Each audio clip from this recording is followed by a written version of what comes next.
Bienvenidos a Parmenas Radio. ¿Cómo están hoy? Espero que bien. Los invito a unirse a nuestras redes sociales en Twitter, Facebook, Instagram y en nuestro blog. Búscanos como Carlitos y los Impuestos. Antes de empezar el programa, les recuerdo que estamos llevando la campaña #Código Fiscal de la Federación y diariamente publicamos un fundamento del Código Fiscal. Vamos a empezar el programa de hoy. El país ideal. Antes de empezar el programa de hoy, me gustaría actualizar la cifra de fallecidos por COVID-19, que de acuerdo con las autoridades son 200,000 personas. Es un número muy triste, pero esperemos que con las vacunas el próximo año esto sea una mala experiencia de la humanidad y que sirva para que la gente tenga más precaución con la convivencia con animales salvajes.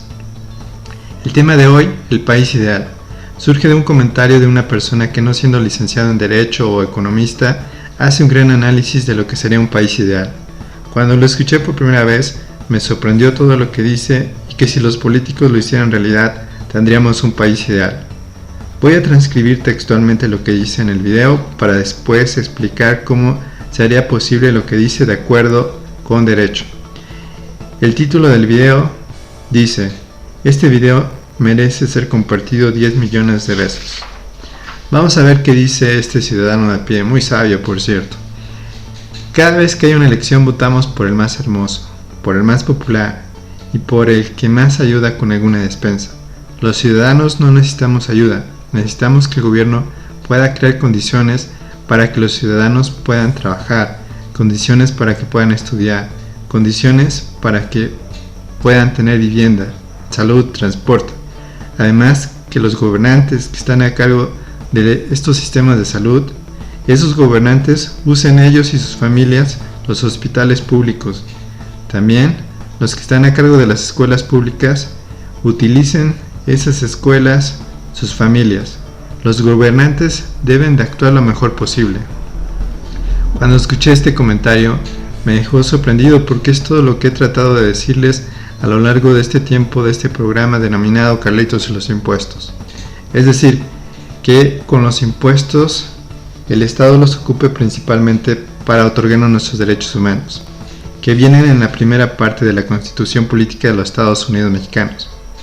Pero este ciudadano lo expresó en términos sencillos, sin saber que existe la Constitución, y ahí están los derechos que él menciona, sin saber que el Estado tiene una forma de gobierno que en teoría garantiza lo que menciona con el desarrollo de los presupuestos de egresos, con la revisión de estos presupuestos por parte de la Auditoría Superior de la Federación. Es decir, lo que imagina este ciudadano de a pie ya existe en la Constitución Política de los Estados Unidos Mexicanos, y no solo es un sueño. Cuando nos dedicamos al área legal, nos damos cuenta de que todo lo que se dice por un ciudadano a pie está dentro, en este caso, de la Constitución. Pero cuando no nos dedicamos al área legal, fiscal, y nos dedicamos a otra área, como podría ser el caso de un dentista, un músico, un diseñador de modas, un comerciante de comida, un estilista, nos enfocamos tanto en entrar en un mundo de comercio y tratar de ser los mejores en nuestra profesión, que se nos olvida que vivimos en México, que somos libres y que tenemos una constitución jurídicamente. Se nos olvida, o tal vez no lo vimos de manera más profunda en las escuelas públicas del país, donde se nos debió explicar la importancia y funcionamiento de la Constitución Política de los Estados Unidos Mexicanos. Si bien es cierto, la Constitución es el resultado de mucha gente que luchó para que los que vivimos en el presente tengamos nuestros derechos y obligaciones bien determinados. Ahora nuestra responsabilidad sería estudiarla sin importar a qué nos dediquemos, porque si no sabemos la Constitución, de nada sirve que tengamos democracia, porque con votar no se solucionan los problemas del país. Votar es un derecho, pero es el principio de todo un periodo de gobierno, donde nosotros como ciudadanos, si tuviéramos los conocimientos de los derechos y obligaciones que marca la Constitución, pudiéramos estar en diálogo constante con nuestros gobernantes para lo que dice la Constitución se hiciera realidad. Es muy sencilla la idea. El legislativo debe crear leyes para que los derechos y obligaciones que vienen en la Constitución se hagan realidad.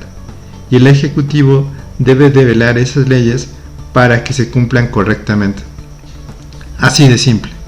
Pero a veces los gobernantes lo hacen tan complicado creando leyes o reformas que van en contra de la Constitución, creando que los ciudadanos tengan que interponer amparos para decir que el gobierno no está haciendo correctamente su trabajo y va en contra de los derechos que están en la Constitución Política de los Estados Unidos Mexicanos. Si todos pudiéramos tener estas ideas generales para poder después leer la Constitución y entender el gran valor de sus derechos y garantías que están en la primera parte de esta Constitución, como ciudadano de a pie, a veces me entristece que aunque tenga ideas de cómo mejorar para tener un mejor país, como en el caso de que todos tuviéramos nociones sobre derecho de la Constitución, estas ideas no son muy populares entre la gente. Y lo popular en la actualidad son los personajes de ficción, como superhéroes, las telenovelas, las letras de las canciones, las películas, los juegos de fútbol, pero lo realmente importante para tener un mejor país, que es la Constitución Política de los Estados Unidos Mexicanos, no le damos importancia y lo dejamos solo para los que estudian derecho o para los legisladores, ya sean diputados o senadores, que a veces tampoco le dan gran relevancia, como se puede ver en las entrevistas donde les preguntan qué derechos hay en la Constitución. Ahora bien, otra herramienta para que el Estado logre implementar que tengamos un buen hospital, buenas escuelas, parques, calles bien pavimentadas, trabajo y seguridad social, se llama modelos de Estado y organización social. ¿Qué es un modelo de Estado? Es un concepto de derecho constitucional que hace referencia a las diversas formas de organización o modelos que los estados pueden adoptar sobre la base de la relación o articulación que pretenden establecer entre sus tres elementos constitutivos: territorio, población y el poder. ¿Qué ejemplos de modelos de estados hay? En este programa vamos a dar dos: el estado de bienestar y el estado de seguridad. Vamos a comerciales para seguir hablando de este tema de modelos de estado. Regresamos. Hola, ya regresamos. Vamos a seguir hablando sobre los modelos de estado, el estado de bienestar y el estado de seguridad. ¿En qué consiste el estado de bienestar? Es un concepto de la ciencia política y económica con el que se designa a una propuesta política o modelo general del estado y de organización social, según la cual el Estado provee servicios de cumplimiento de los derechos sociales, económicos y culturales, derechos humanos a la totalidad de los habitantes de un país. El estado de bienestar financia las instituciones gubernamentales para el cuidado de la salud y la educación, junto con los beneficios directos otorgados a ciudadanos individuales. Las primeras características del estado de bienestar, como las pensiones públicas y el seguro social, se desarrollaron a partir de la década de 1880 en la industrialización de los países occidentales.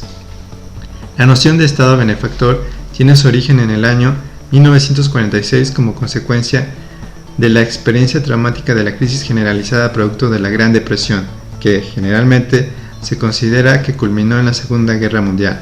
Hoy, después de 100 años, el estado de bienestar se encuentra en crisis. Los recursos de los estados no son suficientes para enfrentar a una población cada día más grande, menos productiva y con mayor vejez. Por ende, se reducen los servicios de seguridad social, la participación del Estado en las empresas y la disminución de subsidios. ¿En qué consiste el estado de seguridad o policial? Un estado policial es un estado donde el gobierno mantiene un estricto control sobre la sociedad, particularmente a través de la supresión de las libertades civiles y a menudo mediante una fuerza de policía secreta y una gran despliegue e inversión en mecanismos de vigilancia. Esto implica que el control por el gobierno contradice la voluntad de los individuos que están siendo controlados. En México, ¿qué modelo de Estado tenemos? Si bien es cierto, tenemos un modelo de Estado de bienestar, este se ve amenazado constantemente porque el Estado se inclina al modelo de seguridad policial, donde se puede ver en el ámbito fiscal en tantas leyes para estar vigilando el comportamiento de los ciudadanos, por ejemplo, con la ley de lavado de dinero, la automatización de los procesos tributarios, desde una contabilidad electrónica, una revisión electrónica y medios de defensa electrónico, también como en el caso del recurso de revocación y el juicio de nulidad. Todo esto con el fin de una vigilancia continua a los contribuyentes, designando más recursos para este fin y descuidando los derechos sociales, económicos y culturales que establecen los derechos humanos y los derechos humanos que otorga nuestra Constitución Política de los Estados Unidos Mexicanos. Como ciudadano de a pie, ¿cómo podemos pedirle al Estado que se incline más por el estado de bienestar en lugar de por el estado de seguridad o policial? La única forma es con la educación en la escuela pública, explicando estos modelos principales que usa el Estado, ya que con esos conocimientos, esas generaciones ya estarán listas o para gobernar con mejores criterios o para solicitar al Estado que otorgue y destine sus recursos de impuestos al modelo de estado de bienestar, que trae todo lo que mencionó el ciudadano de a pie, con el que empezamos el programa del día de hoy. Como verán, un país ideal no solo es tener buenas intenciones, como lo dicen muchos políticos en la actualidad, que aún sin experiencia, ellos tienen buenas intenciones.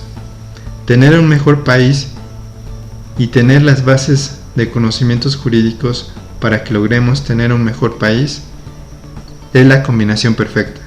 De lo contrario, el que llegue a gobernar estará en un conocimiento empírico, en donde probará sus ideas que sin tener bases jurídicas siempre acaban en desastres donde los ciudadanos tienen que ampararse ante leyes que van en contra de la Constitución y son poco viables para ser implementadas para tener un mejor país.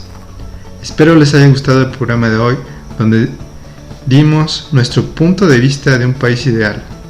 Los invitamos a comprar el libro Carlitos y los impuestos de forma electrónica en Amazon Gandhi. Si lo requieren físico, está disponible en Parmena Radio. Y recuerden que los impuestos no es un castigo siempre que se ocupen para otorgarnos nuestros derechos humanos. Hasta la próxima.